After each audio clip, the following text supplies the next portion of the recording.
Welcome to Big Brave Business. This is a podcast built on the belief that you can create absolutely anything for yourself.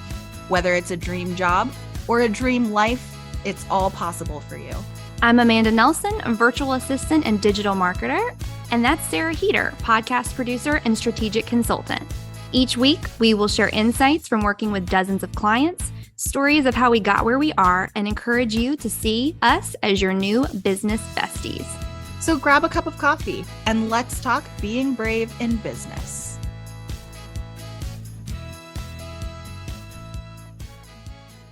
Welcome back to Big Brave Business. I want you to know that every time I say that, I am shimmying my shoulders. How are you, Sarah?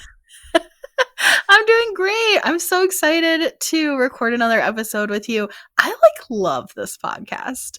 I'm so proud of it, to be honest with you. I love telling people. I know that because I've listened to years and years of NPR, and there's all these jokes about people that listen to podcasts and they're NPR and they're all about, have you listened to my podcast? I am that person now, and I love it. I have no shame in it at all. It has opened up so many doors for me. I have met so many people, and it also gives me this strange amount of validity and, I'm not going to lie, a little prestige, just a little bit, to be like, I have a podcast. How about you? Do you want a podcast? I'll tell you how to have one. I am an evangelist for podcasting.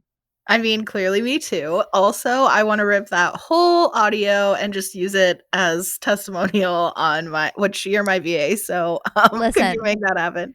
Take this as permission. I will also say that because we work together, but we also have a podcast, I had to take your quote off of my quote proposals for potential clients because it seems like such a conflict of interest for me to have a big quote on the cover of my proposals that said, the best investment in my business was hiring you, Sarah K. Heater. It's one of my most favorite quotes, but guess what? It's very, very unfair. Even though you do feel that way, but I hope. Yeah, it's definitely true. But yeah, I mean, part of the reason why is because we also started this whole secondary brand together and we became best friends. But I hear you. Totally hear you. Yeah, it's not fair, but I wish it was. But anyways, how are you today? I'm good. I feel like you in the last episode, I am feeling really congested. And I mean, we don't hang out in person, so it's not a contagion thing.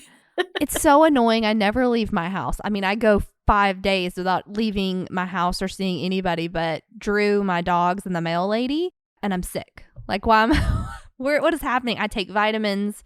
I probably need more sun. I'm in the season of my life where I prefer dark, cold spaces. I'm basically a lizard. So when the sun's out, I just stay inside even more so, and I probably just need some vitamin C. But anyways, I'm sorry that you're congested. It is that time of year. I guess so. Well, you want to introduce our topic this week? Yeah, we thought that it would be fun to, God, we always say that. It'll be fun to talk about this. Will it? And everybody's listening to it. They're like, is it really going to be fun or is it going to be stupid? Thank you. This week, we want to talk about major mindset shifts that have happened shifting from corporate to entrepreneurship because it is a whole different way to work. Preach. It's very true. And I think just the other day, this is funny. I was scrolling through Instagram and I don't know how this ended up on my For You page, but it was this account that was people posting videos about their jobs, whether it was I work at McDonald's and this is how shitty corporate is, or it was I'm a waitress at Hooters. Let's see how many tips I can get this week. And then it was also like, F this, I just quit my job and this is what it's like. It was very real people fussing about their job, telling corporate trauma stories. I got down a rabbit hole. I blinked and 3 hours had gone by. I missed the 6 episodes of Ted Lasso I was supposed to be watching, but it was so interesting. And I'm so glad that we're talking about this because I really do think there's such a mindset shift, but also just an overall lifestyle change that happens when you leave your job or you leave corporate. So I'm glad we're talking about this. Also, if you want to share any of your corporate trauma stories on this episode, I would love to hear them because I have aplenty. I absolutely just put on our Trello board corporate trauma as a idea for a future episode. Yes. I mean, maybe several episodes. That definitely Let's needs to happen. let's just do a whole corporate spill the tea. No, spill the tea on corporate episodes. Okay, stay tuned. We're doing that. We're So, doing that. we're doing that because I have stories. So, why don't you start us off? What was like the main first thing that you realized that was such a shift or a change for you coming out of corporate, or if not corporate, just working somewhere else for somebody else? The number one thing that comes to mind for me that was a big shift was this whole idea of being busy or being a hard worker. And I don't know if this will resonate as much with you because we've talked quite a lot about how many hours you work and how much you put in. For me, a big shift has been kind of this weird realization that and like go with me here for a minute because this is somewhat a hot take, but as society, we put this out there that being a hard worker or being a hardworking person like earns you some kind of trophy, that there's something positive associated with that trait of being a hard worker.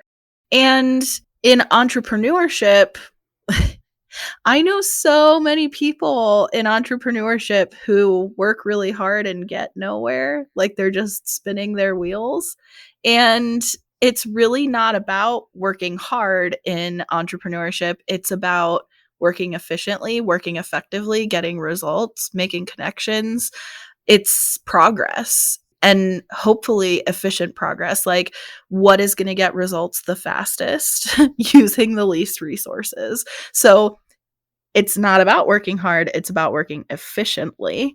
And in corporate, it's so much about working hard. It's so much about appearing busy, making a good impression on any of the higher ups who see you. Like you want them to see you being busy and working. You don't ever want to have downtime. You almost like don't want to finish tasks too quickly because you need to set the expectation that you're so busy and you're working hard. And if somebody like gives you a task in corporate, did you ever do this in corporate where like somebody gives you a task and you could just turn it around right away, but you have to say something along the lines of like, I could have this to you by end of day, or I could have this to you by end of week. Because if you're just that available, then it like begs the question, why do we pay you? Like, why is your job important? So you have to make your job seem more important by being busy all the time, which is just completely different from just be as efficient as possible, get as much done to get results as quickly as possible in entrepreneurship. Yes. Okay. So I didn't necessarily do that, like pretend to be busier than what I am. But what I would do is I had a manager who was a general manager of the company that I worked for before I left to work for myself, which was, if you have not listened to the show, I worked as a head of marketing for a clinical research trials company. So the general manager, there was a lot of people on the team. And so it was very easy to get lost in the shuffle, like of the people, and to get any kind of notoriety, you really had to go knock on her door to let her know like you were important. So what I would do is I'd go in there once a day. I'd settle. This is so sad. God, this is so sad looking back. I would set an alarm on my phone at a certain time every day. How she never caught on, I have no idea. Probably because she did not care about my input or me working there. But I would, at a certain time of day, go into her office and I would ask her the dumbest question possible to quote unquote give her an update on the project that I was in charge of. Because I wanted her to know that I was working hard and that more than anything, that I was engaged, that I cared, that I valued her opinion. I did all of those things just to make sure she knew that I was important. So I didn't try to pretend to be busier. I just tried to pretend to be like more engaged than what I was. Like the task was so mindless. But I would be like, oh yeah, I would really value a second set of eyes on this project if you don't mind. Like I didn't need that. It's embarrassing. True story. I had a manager in a previous job who told me that her boss, so like my boss's boss, didn't think I ever came to work because we had two staircases in the office and I used the back staircase because it was closer to my office.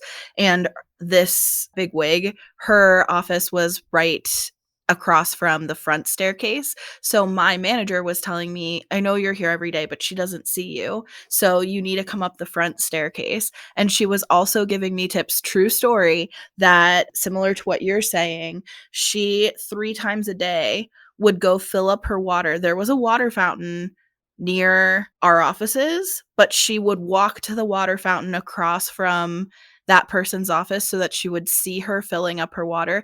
And if she did not need to fill up her water bottle, she would dump it and then go fill it up so that she would just see her there. What's crazy about this to me is that actually is not working. So she needs to see you not working to believe that you're working.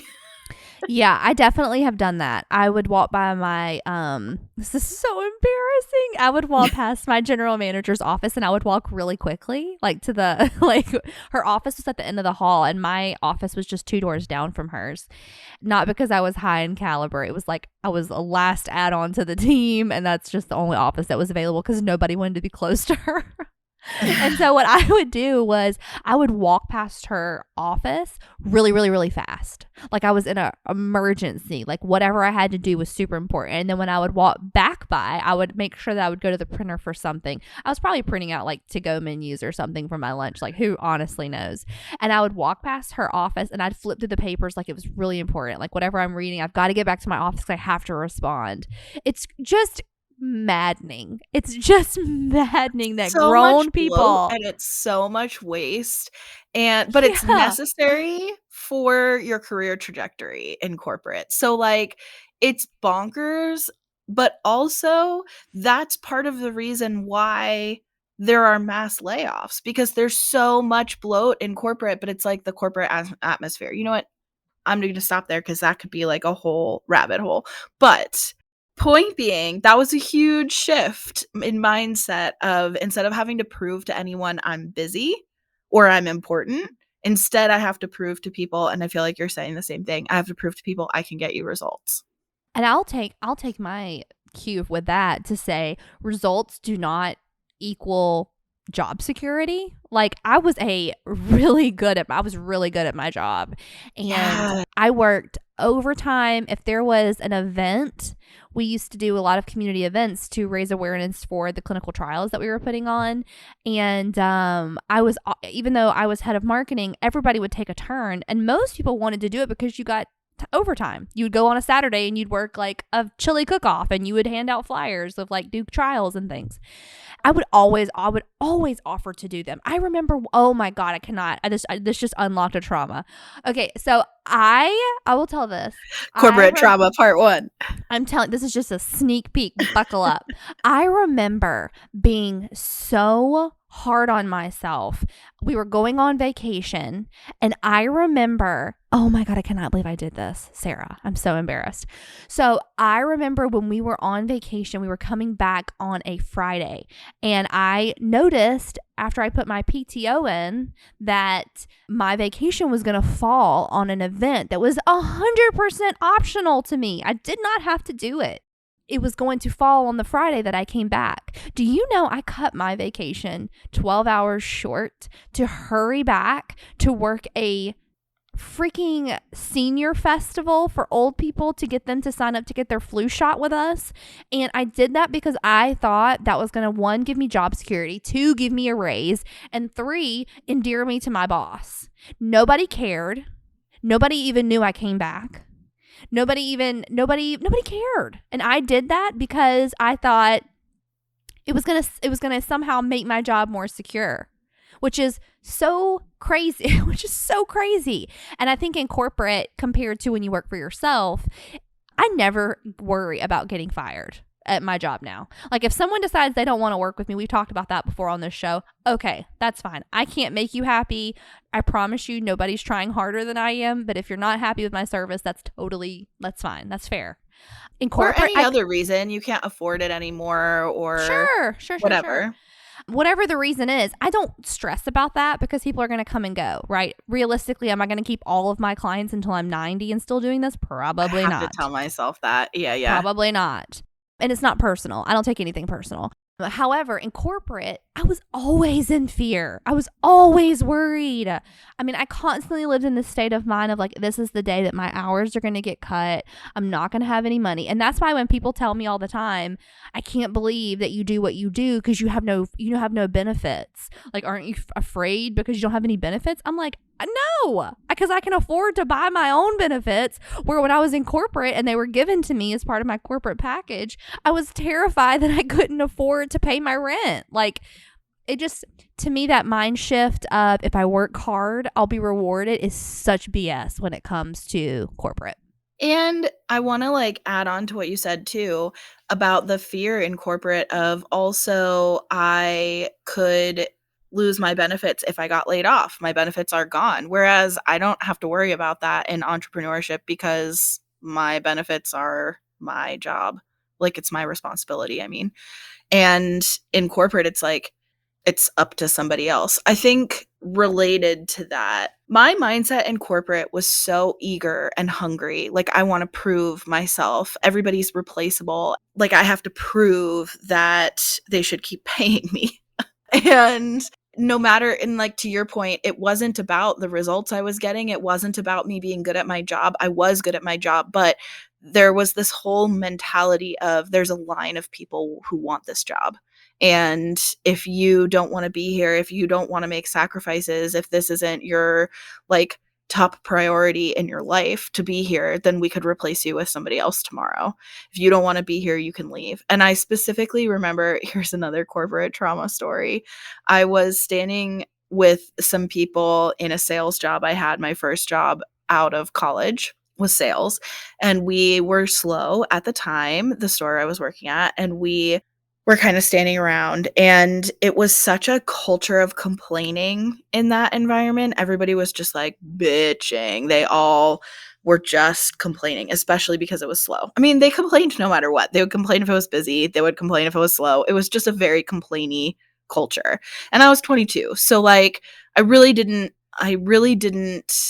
have the work experience. I mean, I had been working since I was 14, but I didn't have the corporate experience to recognize like this is controllable. This culture is something that can be managed.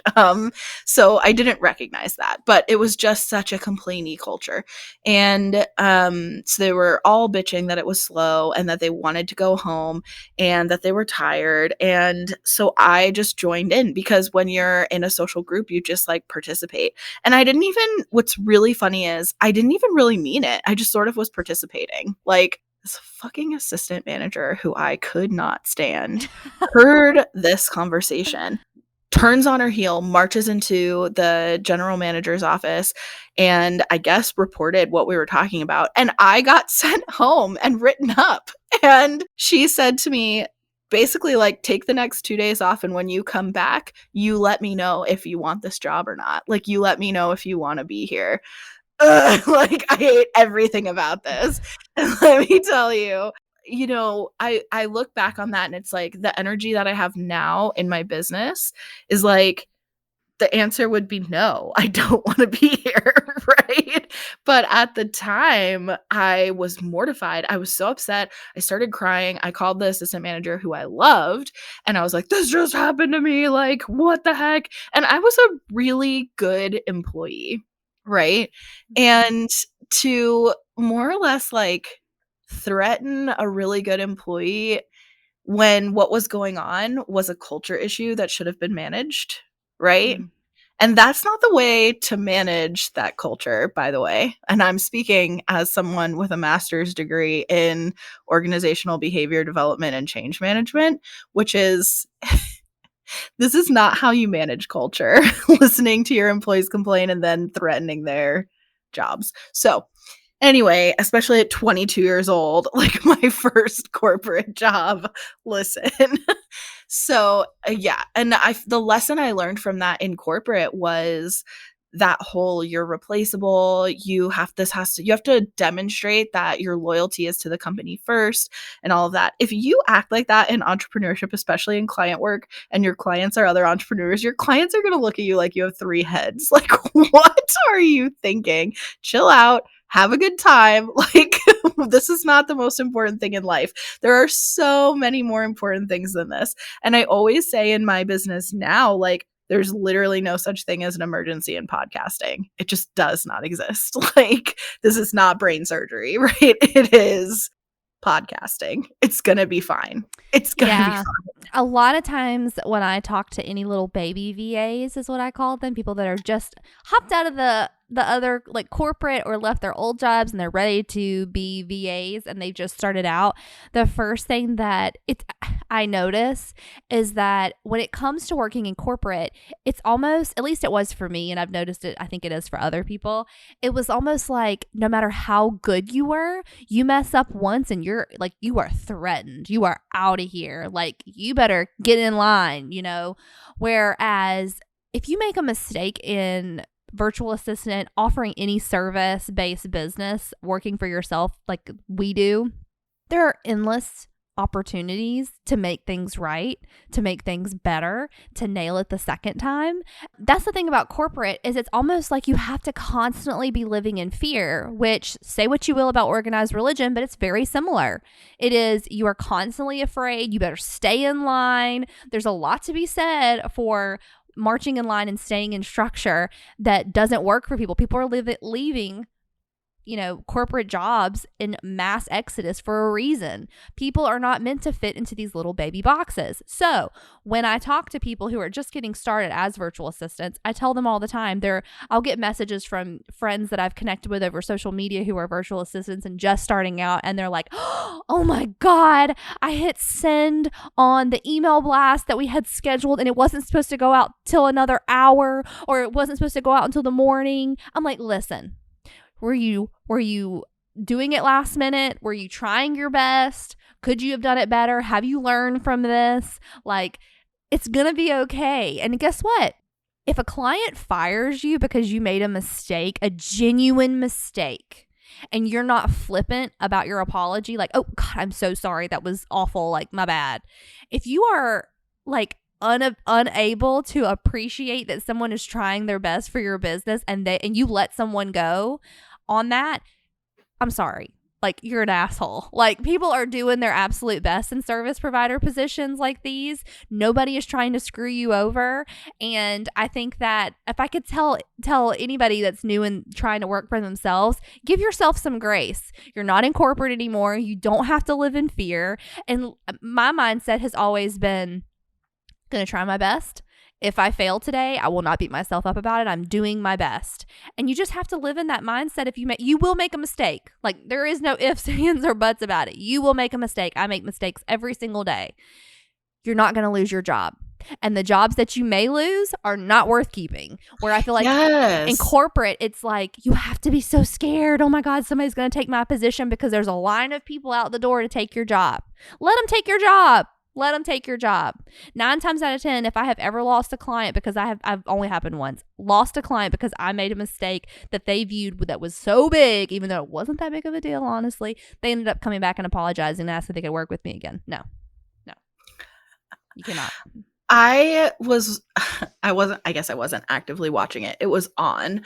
I went to my mom's recently and she had Hallmark on, and it was a Hallmark movie. There's my like disclaimer. It was a Hallmark movie. I love Hallmark movies. I love Hallmark movies at Christmas time, but I like will acknowledge that as a general rule, they're not great. They're not great. What? Speak for yourself. They're Oscar worthy. Some of those performances deserve a lot more credit than they're given. The hunky guy who owns the hardware store that falls in love with the girl who owns the ice cream parlor. Are you kidding me? You're just trying to save Christmas, Sarah. I love the Christmas ones. This one was about butterflies. And this woman was running a butterfly sanctuary, but she also does like events with butterfly releases at like birthday parties and weddings and things. As one does on their birthday, they release butterflies. Yeah. Yep. I love this story so much. Go ahead. Anyways, so the wedding of the season is going to happen, and this socialite who is the bride of this wedding of the season shows up at and our butterfly lady, the protagonist, has a butterfly lady rival who also does butterfly releases, but she's not invested in the science, Amanda, about what butterflies are up against. So our protagonist does care about the science, Oh which, God. like, honestly, the premise of that is fine. But No, it's not. No, it's not. Do not tell yourself it is. It's so regardless, horrible. so the wedding of the season is happening, and the socialite bride is shopping around for like a big butterfly release, and she wants more butterflies than have ever been done before, Amanda, because this is the I'm wedding of the dying. year. Oh And God. she shows up at the protagonist. I actually had to Google what was going on because we weren't actively watching it. It was just like on. But this scene like stuck out to me. So the socialite shows up at our protagonist's butterfly sanctuary to ask her about releasing more butterflies than have ever been released before. And our protagonist is like, I mean, I could probably do this many. It will be tough, but we will get as close as we can. And she's like, no, that's the minimum. I want this many, blah, blah, blah, blah, blah. And she basically is like, so you're saying you can't do it?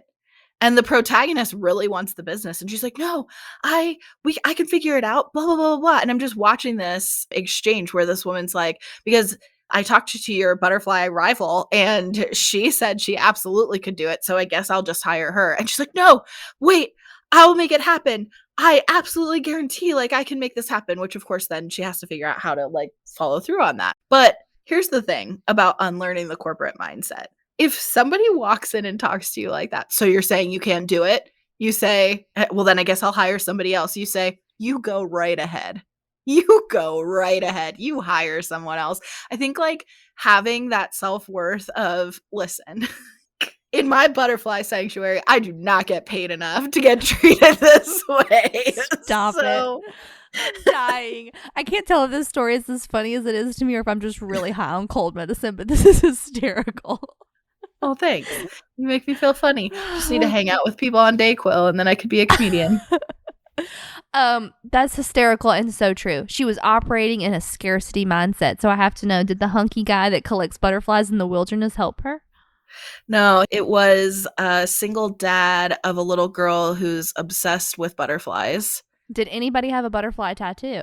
I don't know, Missed but I don't opportunity. think so. They did wear butterfly dresses, butterfly earrings. They gave butterfly facts, but because we weren't actively watching it, we did hear the same butterfly fact like multiple times.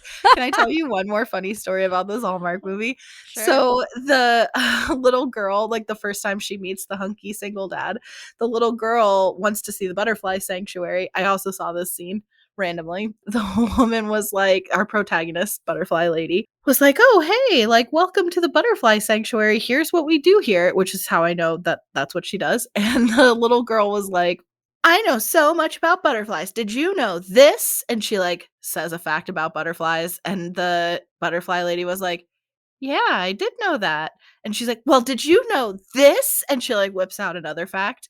And then flash forward later, the first date between, like, way later in the movie, between the protagonist and the single dad, she says to him, she's talking about how passionate she is about butterflies. And she's like, did you know blah, blah, blah? And it's the same fucking butterfly fact. And because those were like the only three scenes in this movie we actually saw was like the rude socialite lady and then those two scenes. When she says, did you know this? I said to my mom, I mean, I'm pretty sure he does know because his kid was the one who said that fact earlier in this movie. He 100% Googled that fact and told that to her. Like that's just like I love Hallmark movies. So is that your first thing that's making you happy this week? I'll say time with my mom, sure. I do listen, I love Hallmark Christmas movies. It's like definitely a guilty pleasure, but I do not watch them the rest of the year. But my mom does, and I do think they're funny and they're very lighthearted and they don't take any brain power, which is good. But yeah, time with my mom always brings me joy. What about you? I just finished binge watching Bryan Cranston. Y'all know I love pop culture. So I watch a lot of TV, a lot of movies, listen to a lot of podcasts. I consume a ton of pop culture. I love it. I think it's a quality more people should want to have in their lives, is just consume as much media as possible. When I die, I want to be so filled with all the shows that I have watched that I can barely breathe. So I just finished watching Your Honor, which is on Showtime, but you can also watch it on Hulu. And it is got Bryan Cranston in it from Breaking Bad. It has 2 seasons. I love watching it because I am super close to New Orleans. And while they did not record in New Orleans, it's really fun to watch because they keep trying to make the New Orleans thing happen. And there's so many times they pretend they're in the French Quarter. And I'm like, that is not the French Quarter. I don't know where you guys are at. I think I Googled it. And it was like North Carolina or South Carolina. It's not New Orleans. But anyways, it's a great show. If you like moody, slow, suspenseful, character-driven TV, it's a great show. It has 2 seasons, and I don't think it's coming back for a third, which is going to make me really sad. But that's Your Honor, and it's fun. Okay, I'm going to do another media one too. So last season, I started watching Yellow Jackets as a recommendation from you. By the time this comes out, the 2nd season will have ended, and I'm obsessed. Did you like the 2nd season? Show. I binged the 2nd season this weekend, and I thought it was like so much work. I loved the 1st season. The 2nd season, I'm like, nah. It just feels like it's so much. No, I love it. When you're watching TV shows and you're like, oh, this is a lot of work. Like, it's heavy. And I don't mind heavy shows, but it's just like there's no. I'm like, get to the point. What are we doing? The 1st season, I was like, boom, boom, bam, bam, bam. There was so much that had my attention. I've struggled with the 2nd season. It's a great show. Don't get me wrong. I'd still watch it. That's interesting because I feel like a ton happened in the 2nd season. No, I think it's amazing. It's definitely horrifying. To say I love it feels weird because it's a very dark show, but I love it. I love the show. I'm so into it. I'm like joined a Facebook discussion group about it. Also, you were supposed to text me when you watched it. So I'm a little mad. I was just so into it. What do you want from me? Doesn't sound like you were. Yeah, no, it's good. I got, I think I'm 7 episodes into the 2nd season, and Drew and I were binging it over the weekend, and I was like, do you just need a break? And he's like, yeah. I'm not going to say what point we got to, because if I told you, you'd be like, oh, I can see why you needed a break from that. But it was fine. I just think they keep talking about how the things that we did in the wilderness, and once you get past the one thing, I'm like, okay, then what's the thing? Because I assumed that was the thing. Do you know what I'm trying to say? Yeah. Like the one thing that they're so embarrassed that they did, I'm like, well, I expected you to do that. So you have not watched episode 8? I don't think so. I don't know which one it was specifically. I'll tell you off the podcast which one, because I don't want to spoil or anything. But I'll tell you once we get off where I stopped. But the whole like, I can't believe we did what we did when we were out there. I'm getting a little exhausted with that. Like, okay, I get that. It's like the whole like shit or get off the pot, as my grandmother used to say, type situation. Like, just tell me what it is by now. I'm invested. Like, okay. So yeah, I love the show though. I love the show. I do think it's good. This season has just been a little hard for me. And it might be because I'm binging it and I'm not watching it week by week. Maybe if it was piecemeal, I'd feel a little bit more enjoyment from watching it. I will say in my discussion group, there are people who feel the same as you and there are people who feel the same as me. So it goes, I mean, it's just different styles of storytelling appeal to different people, I think. But I really love that show. Okay. It's so gross. It's so dark. I love it. It is dark. I love dark media. We've talked about this before. Like, I'm such a not dark person, but I love dark TV, movies, books. Like, love it. Yeah, for sure. I also love to watch reality TV sometimes when I'm in the mood for something kind of brainless, because I watch a lot of prestige TV, and then there are times I'm like, okay, I need to shut my brain off and just like watch reality TV. So I watch Love is Blind. I do not care if you judge me. I love that show. And there is a podcast called Out of the Pods that has 2 of the female cast members from, I think, season 2. Strong female characters that I absolutely loved on the show. They talk about behind the scenes of the show. They talk about getting cast in the show.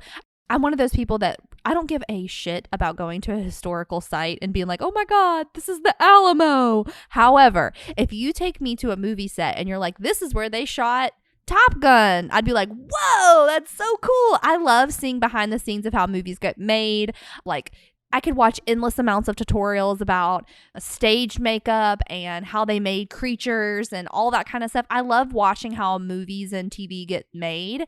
And so that podcast has scratched that itch a bit of like, how do you get cast on a reality show? Not that I want to be, but I'm curious what the process is like. Yeah, totally. I find all that shit fascinating. They also talk about how they transitioned from the show to making money as an influencer. They talk about how much money they made. Like, they're very candid about that kind of stuff. And I think that's so fun and interesting to hear these really intelligent women talk about their experience looking for love on a reality show. It's really good. So Out of the Pods, I'm blanking on the girls' names, but Out of the Pods, we'll find it on Apple. It's really fun. I love rewatch podcasts for the same reason. This is not my third one, but I do love rewatch podcasts for the same reason because they share a lot of behind the scenes. I just saw the time. So my third thing is that I ordered my first MacBook Pro. I've used MacBook Pros that like a variety of desktop Macs in jobs, but I've never owned a Mac computer. I use Apple everything else, but I have Windows computers, Windows laptops, Windows desktops. So I'm very freaking excited. Can't wait. So it's ordered, but it's like a custom build or whatever. So I have to wait for it to get shipped. But that is bringing me so much joy. Welcome to the dark side. I absolutely love my MacBook, and I love my iMac so much. I cannot wait for you, which you know what it's like, but to use it on a regular basis is so freaking fun. I love it. The only time it gets annoying is when you have to use Word and you're like, God, not Pages, really? Okay, the last thing making me happy this week is a very personal one. I'm just going to go ahead and say it. I hate my neighbors. The couple that lives next door, Sarah just gave me a look. I know that's bold, but I'm going to say it. My neighbors are awful. They are a young couple. They do not listen to this show because we don't talk, so they wouldn't know anything about me. I have tried multiple times to be friends with my neighbors. They're a young couple. They're super cute. I'm not going to say actually what she does, just in case she does listen to the show. I'm scared. Anyways, I'm going to wake up and have like a flaming pile of dog shit on my front porch. Anyways, my neighbors are awful. Like, they have dogs. I have dogs. Our dogs do not like each other. And they constantly, I hear them make comments to each other about how horrible my dogs are. My dogs are not bad. They're just dogs. So if there is a dog scratching on the other side of a fence, my dog is going to bark at you. I'm sorry. It just is the nature of the beast. So what's making me happy about this very strange fact is they are getting a big ass fence set up that's going to block my dogs from their dogs. It's going to put 2 fences between the two of us. I cannot freaking wait because I can actually let my dogs out in their backyard, because right now I have to go walk them on a leash so that they do not get against the fence because I'm trying to be a nice neighbor. They, on the other hand, let their damn dogs bark against the fence. Can you tell this has been a thing of contention for me? Because y'all, I am a great neighbor. I'm super friendly. I will put your packages in my house while you're traveling. I'm so nice. These people do not want anything to do with us, and I don't understand it. When we moved into our house and we saw them, we thought, oh, we're going to have neighbor friends. How nice. They don't have kids. They just have dogs. I'm like, this is perfect. Perfect. No. We do not get along. We don't even speak anymore. I used to be like, hey, how's your day going? Nothing now. So they're getting a fence, and I cannot freaking wait. And that is what is making me happy this week. That's a good one. I also love that they didn't even ask us, like, hey, do you care that we're going to have a bunch of cranes, like, taking down this old fence and it might disrupt your day? No, that's okay. I would do that, but that's fine. So anyway, Sarah, we mentioned in our last show that we have an awesome YouTube channel. It is not recordings of the show. So if you listen to the show, don't think you're going to go to YouTube and watch us talk. No. We are interviewing people that we absolutely love, that we want you to know about, and it's not boring ass interviews. They're fun interviews, and we ask all kind of cool questions that are engaging and make people think. It will make you think, and we highly, highly recommend. They're only 15 minutes or less, so check us out on YouTube. And where else can they find us, Sarah? Over on Instagram at Big Brave Business. And just to drop a little nugget, I think at the time this comes out, our next guest, who comes out tomorrow, so if you're listening to this the day it comes out, is Eric. We talk about old Eric all the time, but he's coming to join us on YouTube. We thought it would be fun for you to meet him, and fun is quite the word for it. So check it out. I can't wait for this one. It's gonna be good. Okay. Go find us YouTube and Instagram at Big Brave Business in both places, and we'll see you next week. See you soon.